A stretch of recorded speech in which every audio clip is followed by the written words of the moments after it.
Building automation system typically refers to HVAC controls.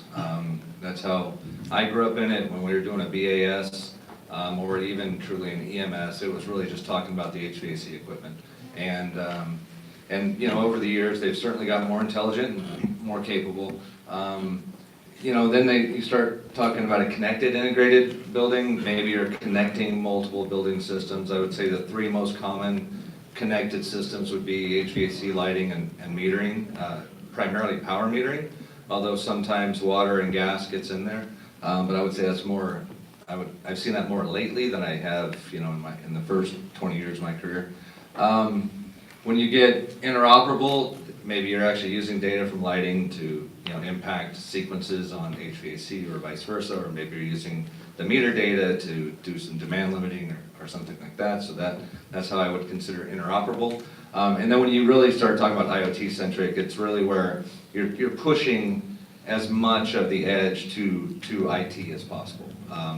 So getting as many IP connected devices, minimizing serial networks, really designing your architecture for transport of data and at high rates of speed. So rather than having refresh rates at 9 minutes because you got 150 devices on a serial network, you get refresh rates of a second if you want it, and if it makes sense. So and then also having more capable devices at the edge as well. So and that's where we're going. Very few buildings I think could actually call themselves an IoT centric building today, but I think that's a trend that's going to continue to scale. Damien, you want to give us Ford's perspective on that? Yeah, so I think the big difference on the IoT-centric piece, right, is just kind of having that middle layer, right, that abstraction layer that speaks multiple different protocols, and able to kind of, you know, dump it off into kind of a single pane or dashboard that can kind of control everything, where you really don't have that with those two or three original examples. I think one thing that we're seeing more and more of, everybody assumes if it's a mobile device, it's IoT, right? That's the definition today of an IoT, is if it works on a phone. I do believe that building automation is becoming more mobile-centric. We're seeing that. But I would like to ask you both, just on this side, are you seeing, what are the tools that are people using today on a BAS? It used to be when you climbed up on a ladder, you had to have a big PC with you to go up to a rooftop unit and do something. Are people really going to mobile now? And Brian, I'll start with you because you have technicians all over the world actually. What are the key tools they're still using today, and will they ever get to a mobile interface? So I mean, yeah, the primary tool they're using today is the laptop when they're interfacing with devices in any kind of meaningful way. However, their phones are a tool that they use daily, not just for interacting with colleagues, but also with interacting with the systems and the connectivity between, you know, the apps on the phone, whether they're the graphical apps that a lot of people are familiar with, or apps like Slack. You know, you're actually feeding information from your systems into messaging platforms that they can be shared and collaborated with. So I don't see the laptop disappearing anytime soon, but I definitely see the mobile devices, phones, tablets being part of their everyday life. Amy? Yeah, we're not there yet. You know, we're got a lot of other kind of irons in the fire that we really need to kind of resolve. But ideally, yes, it would make it much simpler than having to provide another client to vendors or whoever not is coming on site. Well, and I also think there's a cybersecurity issue, correct, with somebody bringing on their own device at an end user such as yourself, getting on the network with a personal device might be an issue. Oh, absolutely. So, yeah. Okay, all right. I think that the other thing I want to point out and question is things are starting to move to the edge now, right? And that's another great buzzword, right? We're hearing that word edge, edge, edge. If you talk to somebody in the IT department, I had somebody tell me, well, edge just means we're doing computing in the building. In our building automation side, we think of a VAV box or a lighting fixture is really where the edge is. So I guess the point is this problem or this opportunity is going to get bigger and bigger and bigger. And that's where we kind of get into, you know, what are we going to do with pulling all these different architectures together? How are we going to deal with the fact now that instead of 5 IP addresses in a building, which we probably had in a traditional building automation system, now it's going to be, what, 500 or 1,000 IP addresses. So I'd like you both to talk a little bit about what's going to happen with asking for all these IP addresses, and is it going to be an easier way to do this, or what's your perspective? And maybe, Damien, we could start off from an end user perspective of handing out so many IP addresses in this new technology. Yep. I think first and foremost, kind of adopting IPv6, right, gives you a lot more IPs to dole out. We definitely are segregating, creating a whole other network strictly for IoT devices. As you know, these are inherently insecure devices to begin with, so we don't really want to start meshing that with our office automation network or our manufacturing network. So definitely keeping those segregated, trying to poke as few holes in the firewall as possible. Yeah. Right? Yeah, this one's deep. So, one project we completed last month was 1,000 IP devices, and that was, a 25-story building, and that was only core and shell. That was none of the tenant fit out. So when you think about what happens if you fully occupy your own building at 25 stories, or if you're trying to do a full service building and supply everything, then you could end up with multiple thousands of OT, traditional OT connected devices. And some of those are security, cameras and access cards. Some of them are lighting ballasts. Some of them are, O2 sensors, CO2 sensors, et cetera. So you've got lots of different things. And if any of you were at the cybersecurity thing this morning, there's big talk about management of these devices, right? I don't know very many operations people who are skilled at managing 10,000 IP devices. So it's really a responsibility of IT, and for the most part, IT organizations are accepting this and taking this challenge head on. And one of the things that we were talking about in our calls leading up to this, and want to kind of broach this topic, is the whole idea of device qualification, because not everybody will actually take the approach that Ford's taking with a completely segregated network. A lot of people want and believe that an IoT network should be an IT network or an IoT network. It shouldn't be two separate things. If it is one thing, then it does, of course, greatly increase your flexibility, because you have network switch there and you know how to configure it and all that stuff.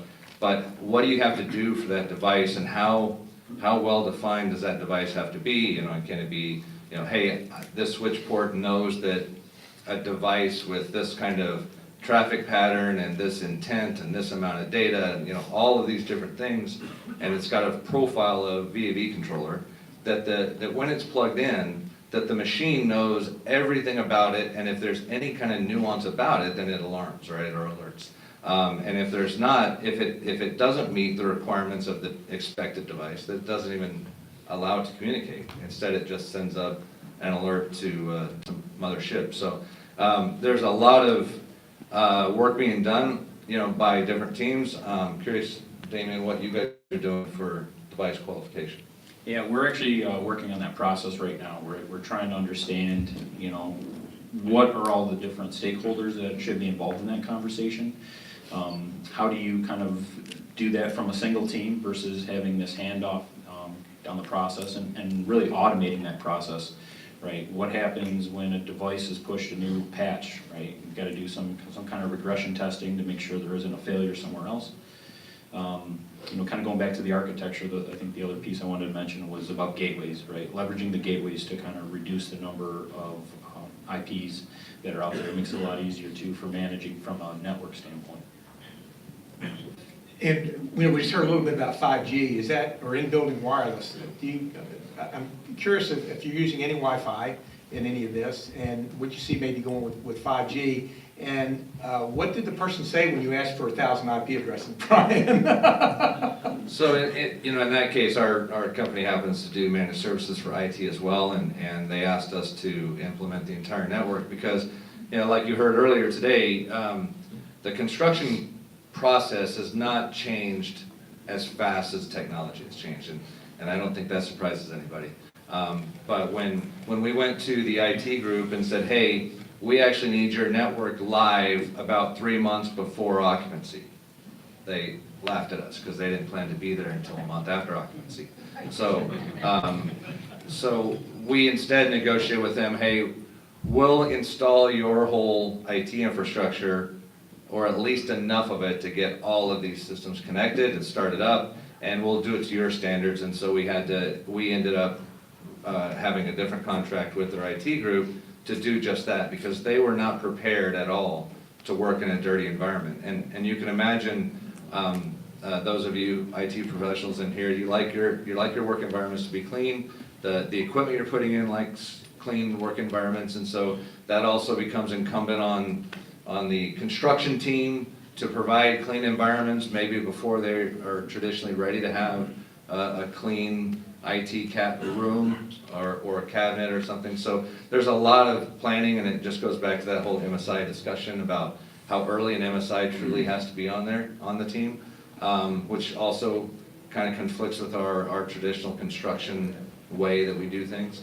So it's just critical, if you're going to have that many devices, and you're going to have that many IP addresses and that many subnets and that many potential VLANs, that you're very, very integrated with that IT team, so that it's not a big surprise on startup day when you can't have them all.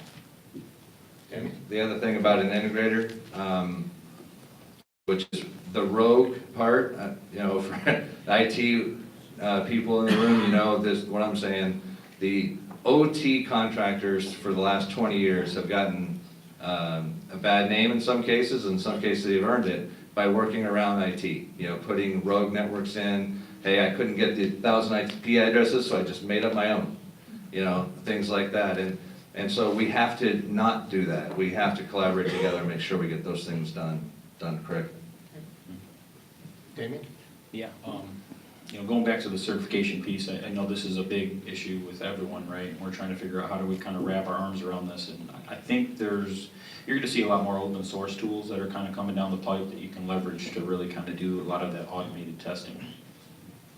Well, one comment you made about the construction side, I had a conversation earlier today with somebody that's doing a lot of buildings now, and even some of the general contractors have realized that they can differentiate themselves by understanding how to build a smart building, because they know the IT infrastructure has to be in a clean room, and those closets and those areas have to be part in the construction schedule. So these are clean, usable rooms, so that can be done. So it's changing the whole point of how it's done, and they're making a business out of it because they know how to plan for that. So I think construction managers and general contractors are actually going to learn that they, and even consulting engineers as well, and commissioning engineers can have to change the way they do business before. Now, I would like to ask if you're using any wireless or Wi-Fi. What are you seeing for the Wi-Fi? And I'll say cellular networks right now in general in smart buildings. So, over the years, we've tried lots of different wireless technologies. I would say Wi-Fi is something we are using more today than I ever thought we would. 5 years ago, there was probably not a stage I would have stood on that said I was going to use Wi-Fi one day for my communication mechanism. But we are talking, especially when you have, you don't need direct line of sight because you can manage your antennas, but you need a decent communication area where you can actually set up all of the proper communication routers and repeaters. But Wi-Fi can be robust. Most of our OT devices have really, really small bandwidth. And so, with the mesh technology that Wi-Fi has introduced, even though you might drop you might not go to a gig, it might be a 500 meg or something, but for us, we need, 10, 20K, right? So it's not a lot of packets, and so for passing air handler data, lighting data, and living on a Wi-Fi network, it can be very good. And you just got to be careful that you don't choose technology that doesn't have good security. Damien, what's your take on wireless? Yeah, we definitely are using it more. We've been actually doing a lot of experimentation with LoRaWAN. I'm working on a smart parking project now where we're trying to leverage, that higher frequency, give us that distance so we don't have to put antennas everywhere, right? Try and leverage one or two for an entire campus. Yeah, we saw that the first at the Niagara Summit, last Niagara Summit, people were talking about using that in Europe, the LORAN and that technology. The other thing I want to bring out, just as an aside, we were talking about device qualification. Now that everything has an IP address, we're very used to putting our products and having them pen tested and that sort of thing. But now you're going to get to the point where you've got a VAV box, it's got an IP address, and it has to have cybersecurity built in. So not only is the federal government and the Department of Defense has something called the Risk Management Framework, where they test devices, they're getting down into the controller level. We've been talking to the Corps of Engineers, and they are going to start testing IP-based controllers down to the lighting controller level, fan cool unit controller, and they're going to certify those before you can put them on military bases. So that is coming.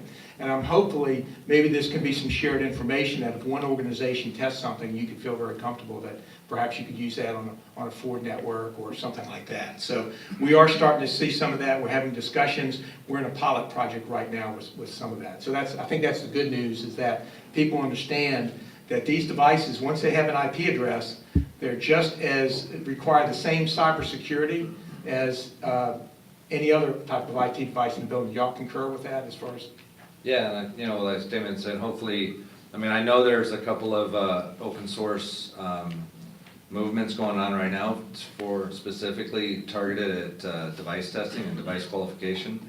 And so rather than everybody creating their own standard for that, it would be great to have something that we can all point to, because then you can get to a shared database, and then there's nothing worse than testing something and then not monitoring it. So part of that device qualification has to have the ongoing monitoring, because we all know that we've had technicians go out and, hey, in order for me to work on it, I didn't have the laptop, I didn't have this, and so I just unplugged it and I plugged my own, and oops, I accidentally enabled something that made it unsecure, right? And so we need systems that don't just say, hey, that device passed in a controlled environment. We need systems that say that device is still passing every single day. Right.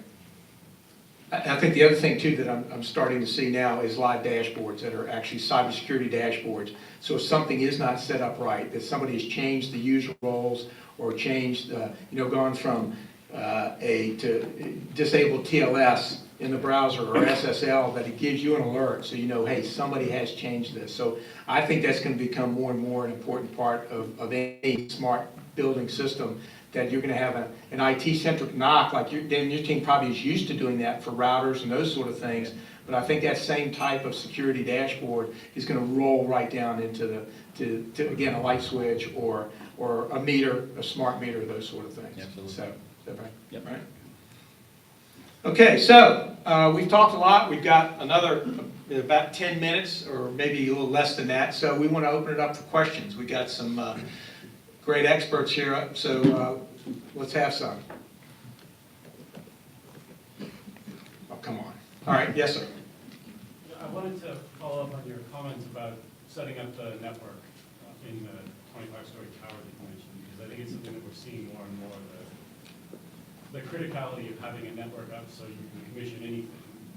And how you addressed, I'm assuming this was new construction or major renovation, the other trades, the BMS trade, the contractors, just a sort of general construction issue with kind of owning that scope. Right, so one of the things that was brushed, I think it was kind of brushed over a little bit in the earlier session, where you're talking about, I think Scott brought up the question of how do you organize all of these different trades as a master system integrator, because a lot of the companies that call themselves master system integrators came up through the building automation space, and they were subcontracted to a mechanical contractor. I would say, of all the MSIs that I've run into, 95% have come up through that kind of method.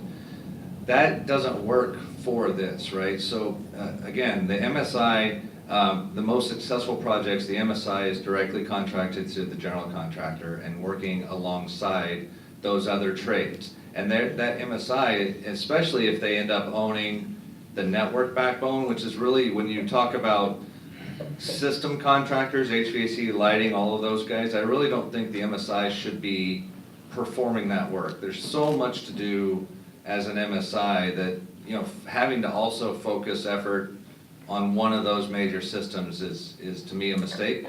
But one system they can focus on is the IT backbone. So in the absence of IT during construction or during that major retrofit, they can actually install that backbone, because it also actually helps the communication.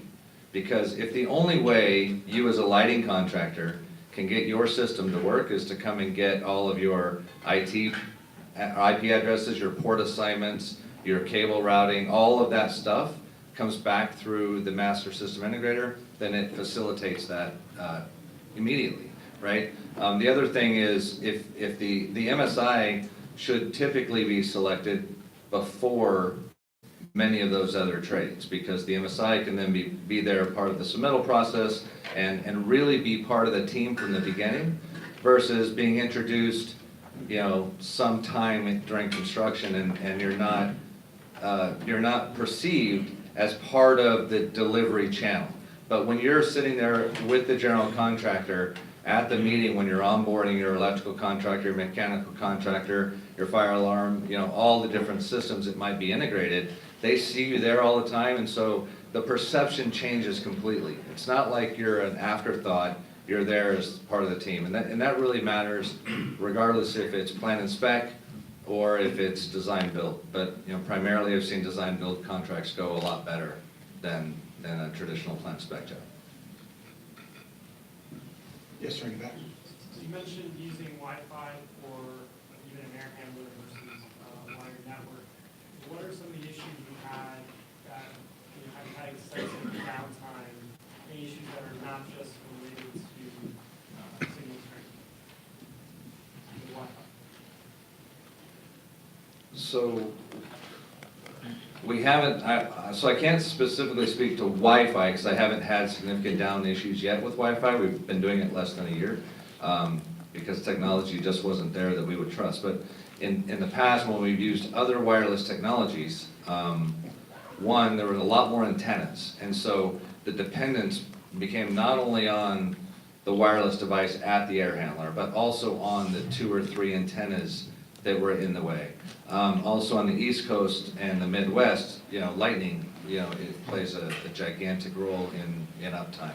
And so having, the nice thing about mesh is, especially with the Wi-Fi, and I'm hoping we'll see when we go through some lightning storms, but I'm hoping that what we see is, because it has multiple paths, that one antenna getting knocked out isn't going to kill the entire network. But I would say it's still yet to be seen, all of the issues that might arise. But right now, when you look at what are the benefits, we're removing pipe off of the roofs, right? Which not only are a hazard for trips and things when people are up there, but maintenance of that is really bad, and the amount of water that gets in those things, and especially on the East Coast.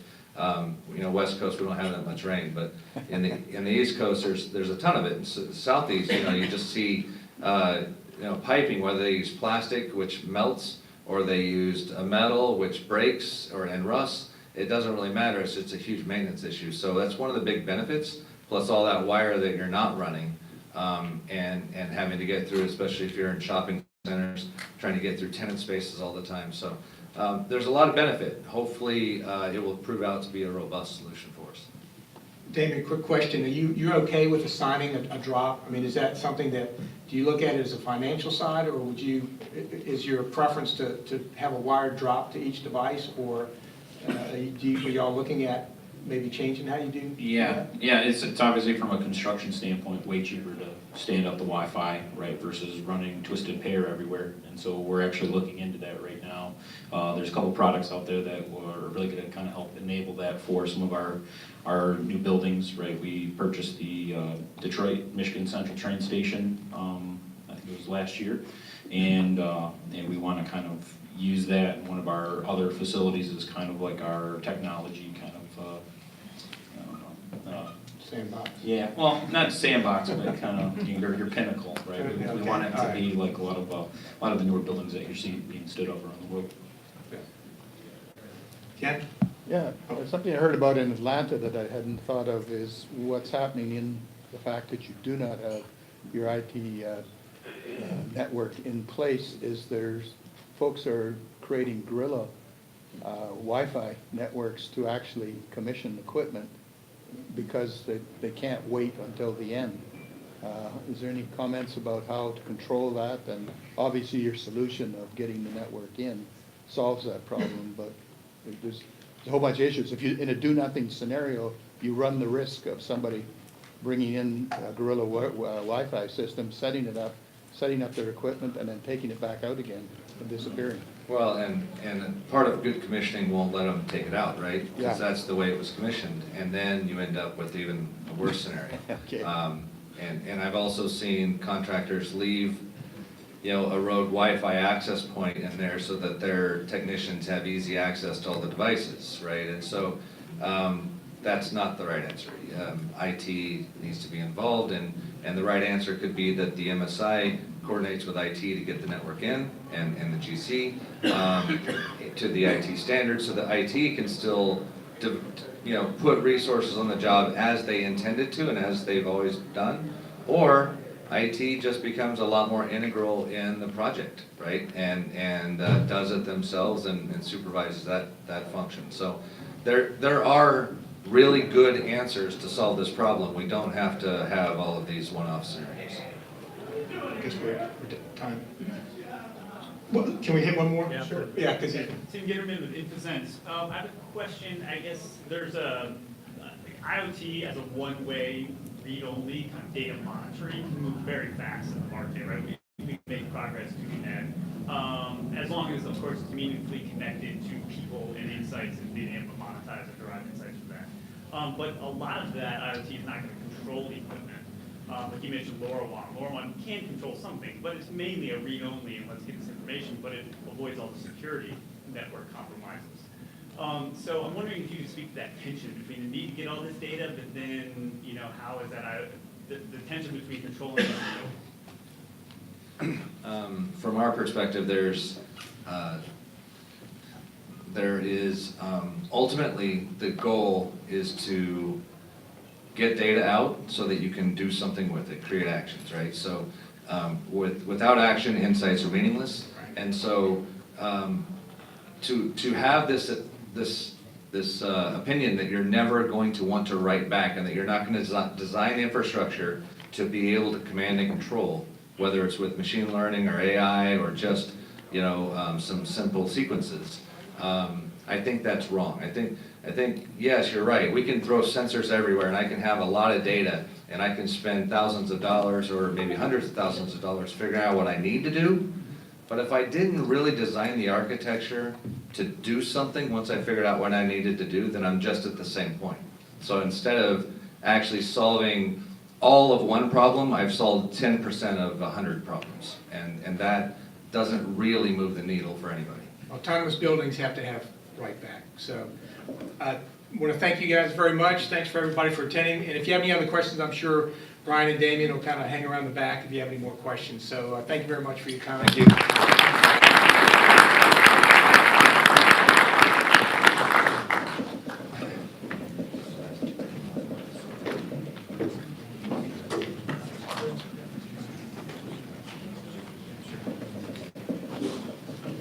All right, great. I get the opportunity here to introduce my cohort in crime and co-moderator, Scott Cochrane. He's going to come up and talk about something that's really kind of getting to us, and that is these projects are getting larger, more complicated, and it's very easy to get caught up in all the techno babble, but the reality of it is about the business. So, Scott?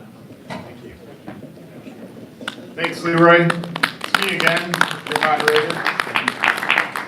Excuse me one sec while I pop up my presentation. I'll talk while I do this. I can find my cursor. There we go. All right. So, oftentimes, when I talk to people like Brian Turner, and we talk about the business, we often get selfish about our conversation, because when I say we get selfish, Brian and I both have 25 years in the industry, and we've been teching out for that long, if you may, and And a lot of us have too in this room. And with that, when we try to talk to the end user or to somebody not in our industry about our industry, it kind of sounds like this, a blah, blah, blah, blah, blah. Right? I mean, how many times have you gotten excited about some industry technology and went to like your wife or your friend from another industry and described it to them? And before you were even done, they were yawning, right? I mean, we are not an exciting industry, folks. I hate to say it. I mean, right, HVAC, right? Well, in reality though, with that concept and the way we're positioned in the world, we're doing ourselves a disservice. Because the world is changing rapidly. The technology is evolving us. And the buildings are evolving as well. And as I mentioned in the beginning, the people within the buildings are changing fast, super fast. I mean, how many of you have teenage kids at home right now? No. Right, so that's the hyper example of the occupants of the building tomorrow. When a kid walks in a building, or really, when anybody walks in a building, what do they really care about? I mean, I'm not talking their house. I'm not a residence. I'm talking a building. You go to a school, you go to a hospital, you go to a retail space. When you walk into that building as an occupant, what do you expect from that building? Wi-Fi? Comfort. I like comfort. I agree. I think a building should be comfortable. What else is a minimum expectation of that building? Security, right? Depending on the use case of the building, there needs to be a consideration for my security in that building, okay? That's important. What's another basic function of a person walking into a building? Where to go next? Wayfinding?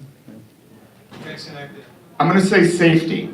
Okay, I said security, it's your job to make sure, depending on the use case, that the person is secure.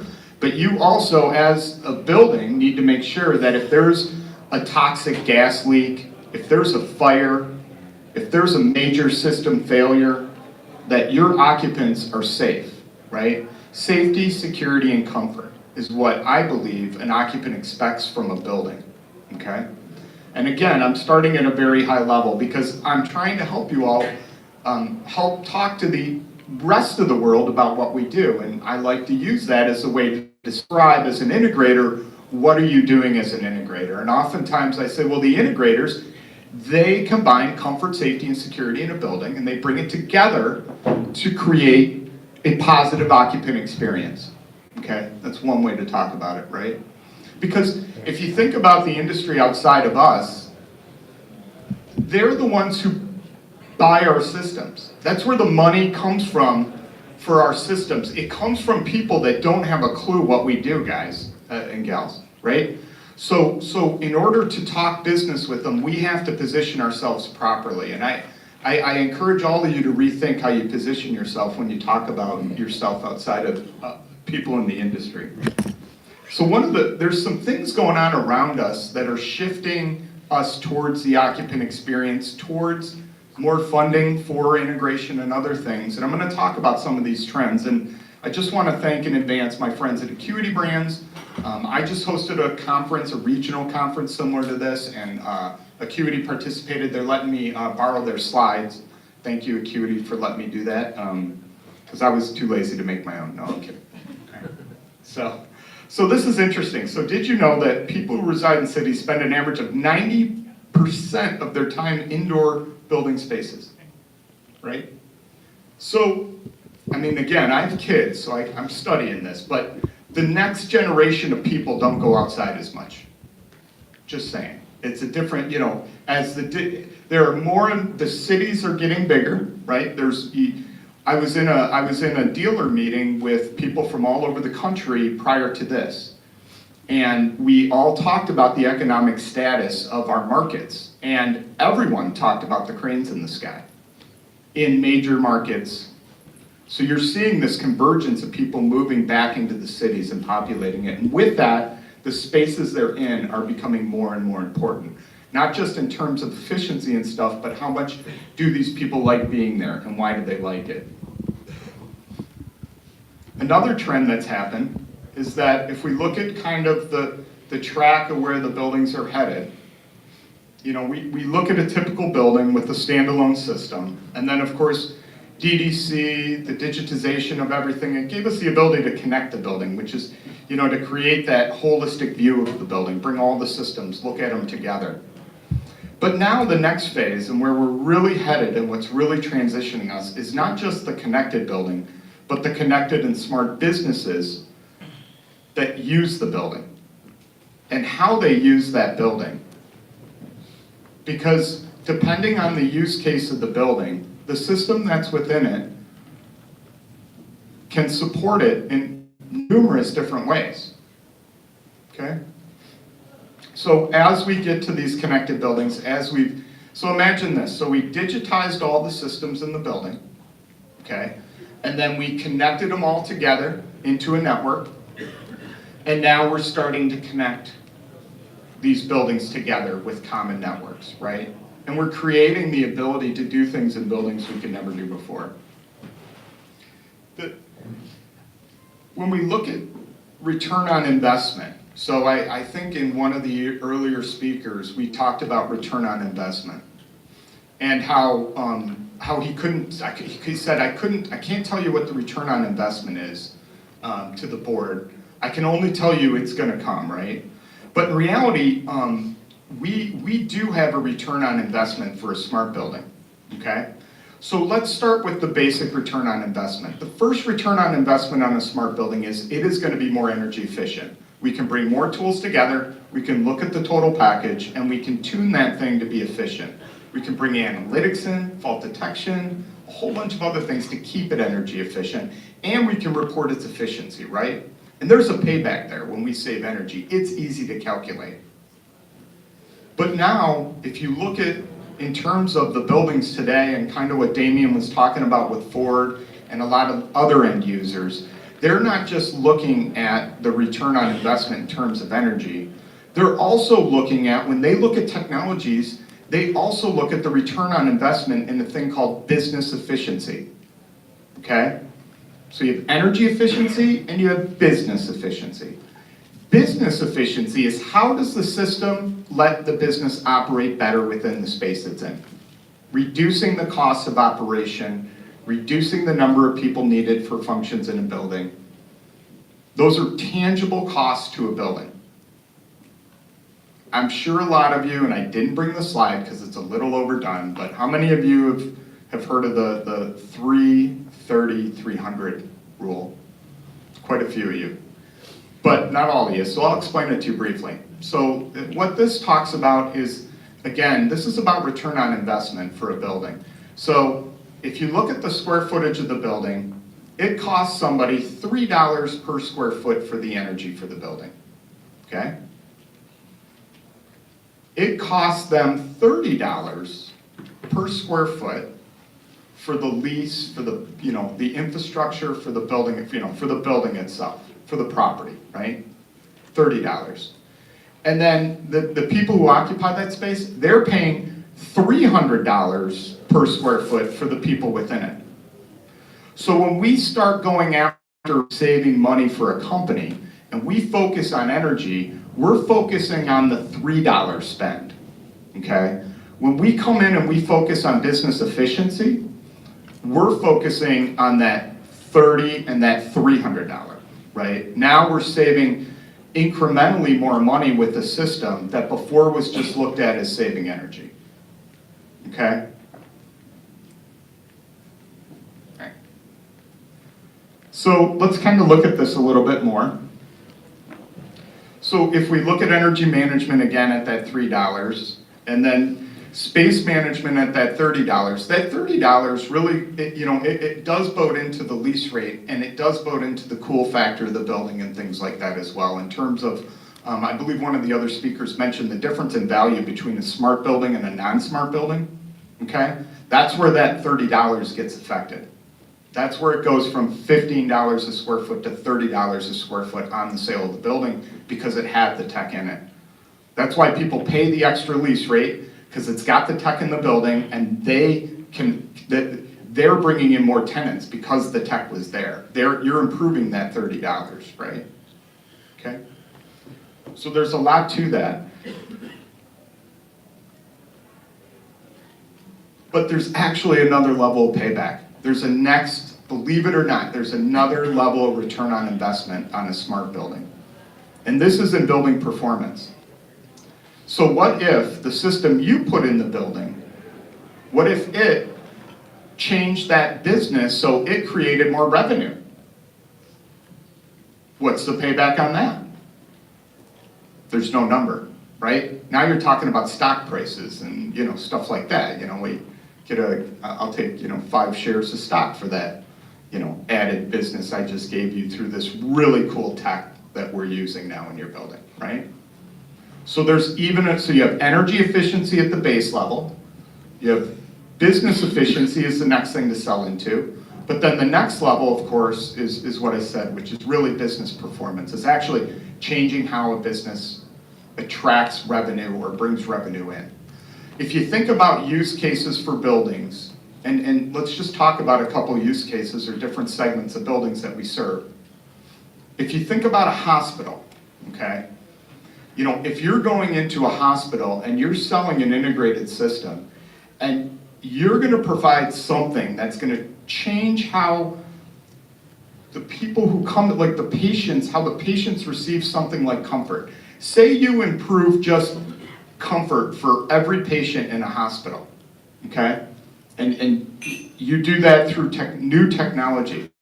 You're now going to make that hospital more desirable to people who are sick or need that care, and that will drive more business to that hospital. You have now created that business performance with that user, right? And you are now becoming not just a part of like their, you know, servicing the building and things like that, but now you're actually becoming a part of the team that's driving the business for them, right? Or even if it is a little part. Now, you may say, well, Scott, that's just silly talk. But believe it or not, it's happening today. It's happening today. And the place where I see it happening, no question, is in retail. So what you're seeing now is a technology called indoor positioning systems.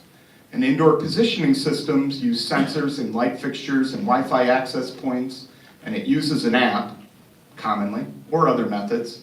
But what it really does is people who are carrying the app on a mobile device in the space, we can track them down to like the meter or down to the centimeter in a space with this technology. And we can feed that back up to a cloud, and that cloud can report back and share it with other services. And what retail is using this for is they take their app for the shopping experience and they add indoor location services to it, making the shopping experience that much better.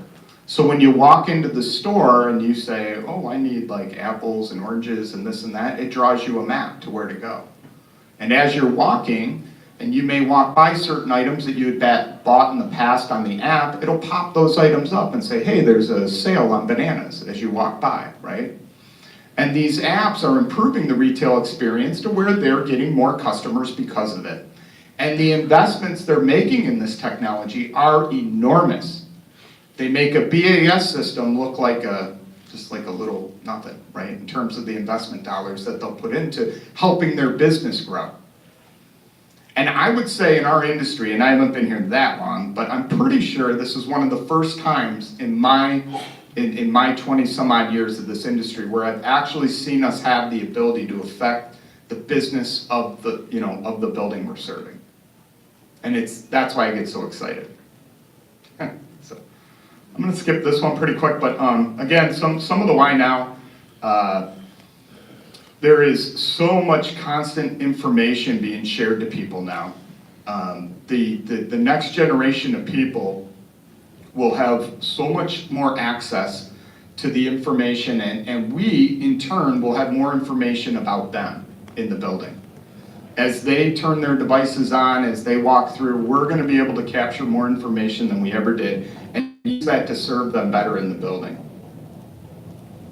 Of course, there's a ton of technologies out there making it possible, and I'm going to talk a little bit about some of the keys to this in a minute, but there's no question that the technology is here now to make this happen. A lot of places are doing pilots currently that are testing this out, And I would imagine by this time next year, you're gonna have a whole different conversation about what's possible in buildings. So let me boil down a couple of quick, so this is some of what I believe, if you wanna truly transform towards this connected building, and this is something that I would recommend to an end user, right? This is let's have a conversation about a connected building and let's talk about it. And here's some of the topics that I think are really important. Now, we just spent a ton of time on operational technology networks. We talked, there was a cybersecurity forum earlier. But the reason why I bring this up in the business conversation is because this is the gateway to data. Look, whether you put in the network yourself or you reside on the owner's network, it doesn't matter. The concept is, Mr. Owner, is we're gonna have a way to connect all these IP devices together on a network that we can manage with you, right? That's what an OT network is at the end of the day. And that's the only way you can start to provide these high-level services is by having a comprehensive network to support it where all the devices can communicate with each other, with the servers, with the cloud, with the app. I know there's a lot of end users who say they'll never connect their networks to the internet, but, and that's fine. Again, it doesn't matter. You don't have to necessarily. The important thing is like Ford Motors spends a lot of time and resources on this OT network, and they're moving data, right? And that's the key, is the OT network is there to unlock that data. But the second key to this with the owners is not just understanding and establishing an OT network as a design criteria, but Mr. Owner, you gotta come up with a data model for that building. I need to understand what services you want this system to serve in your building, and then we have to decide collaboratively on a data model to support that. Each use case, each building type, each end user, everyone's unique. No data plumbing will be the same. No data set will end up being the same. Each one will be unique to the end user, and the only way to get it from them is to consult with them on it. Now, we can talk about what goes into a good data plan for an end user. I could present on that for another day, but that's more on the tech talk. On the business talk, this is when we introduce it to the end user, what we try to help them understand is that, a good data model allows us to perform energy efficiency, business efficiency, and possibly allow us to help you with some business performance objectives. That's what a good data model does for you. Metadata is the key. It's not just good enough to come up with names for things. You have to understand that structured data requires meta tags. And meta tags are the key to being able to feed the information back to the owner, back to systems, in a usable format. So the owner has to spend time understanding how to meta tag their data and why. For all of you who may have heard of Haystack before, Haystack's a tagging method. It's a wonderful tagging method. It's a great way to explain to an end user the importance of tagging. And you can use Haystack as a way to support that for an industry to show an open tagging model, okay? These are great conversations to have, and it prompts the owner, the end user, to think through, so I get these tags for HVAC electrical, but now I gotta make my own tags, because I got building types, I got departments, I got campuses, I got whatever, right? And then the owner takes over the tagging process, okay? So this is one of the other keys to making all this happen. Okay, and then the last key to this whole big picture is that IoT. So now we have to actually perform, and we have to explain to them what's really going on here with IoT, okay? And so in terms of this, for the owners, how I like to provide them information on this is because what I try to do when I meet with an end user and talk about this is I want to empower the people I meet with to go back to the board, go back to the managers, and explain to them what I'm doing. So I'm actually trying to train them, and this is an important concept. So when I try to explain IoT to people outside of this industry for buildings, the way I describe it is this. the systems in the building have to be digitized. In other words, your services, your comfort, safety, security systems need to be digitized, right? So they have to have a computer on it that can talk on a network and can automate that process within, right? That's one of the first pieces of the triangle. Autonomous digital control of the building services. And we already do this as an industry. We put in automation systems for everything, right? The second thing we need for IoT is we have to take that autonomous digital control and connect it to a network. Now, I put the internet on this slide, and another gentleman from Ford at my conference corrected me and said, no, Scott, you can put it on the internet too. And he's right. It does not need to go to the internet, but it needs to go to a network, an intranet or internet, where it can pick up and share data with the other services that are needed to provide the owner with the experience they're looking for. But what's really neat and where technology has come in is in the third piece. And this is the new stuff that we're just starting to play with and we're starting to realize the power of. Which is, if you think about it, in order for us to automate, so what our goal as somebody providing these services to a building is, our goal is to provide it so the occupant of the building has a experience in the building and they don't have to do anything. So like when you walk into a building, if you're uncomfortable, you got to go find the thermostat and hit the thing, right? Versus the building of the future, when you walk through that building, the building knows who you are, it knows you're in the building, and it knows your personal comfort setting. And if you got high enough priority in that building, guess what? The temperature is going to change to your comfort level. And guess what you're going to do? Nothing.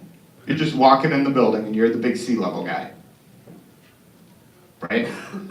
That's what people want from us. That's what the occupants are looking for, is that seamless integration with what they're looking for without them having to do anything. They want the lights to turn on automatically, the exhaust fans, everything has to happen automatic. But in order to be an IoT function, we have to figure out who's in the building, where they are, and what they're doing. And we can't ask them for that data. So how do we get the data into our triangle for that? Well, this is where the new technology comes in. This is where the fun stuff's coming. So for one way we're doing it is in terms of apps. So with an app on a mobile device and sensor technology in the building, we can mine their mobile device for that information. We can find out who they are, where they are, what credentials they have. We can tie it into their schedule. We can look at that. We can get into their email, all by putting an app on a mobile device. So the app on the mobile device mines the data from the individual, and all they do is carry it with them. But wait, there's cooler tech out there. We're also experimenting with facial recognition. So instead of the building using the app to recognize that you walked in, how about it recognizes your face? And when it does, again, all those building systems automatically react to the fact that the highest level person in the building, Eric Stromquist, just walked in, and we have a project that we're doing a little R&D on, seeing if it's even feasible, where the executive who's got like a lot of buildings would be able to walk into any building in any space, and based on him walking in, we have to change the set point to his desired temperature. And we're actually playing with that as a reality. And that executive is involved, and he's interested. And with that, if that goes through, there's going to be a lot more things that executive's going to want from that building that he's not getting today. And what does that mean? More funding for more cool tech for the buildings, right?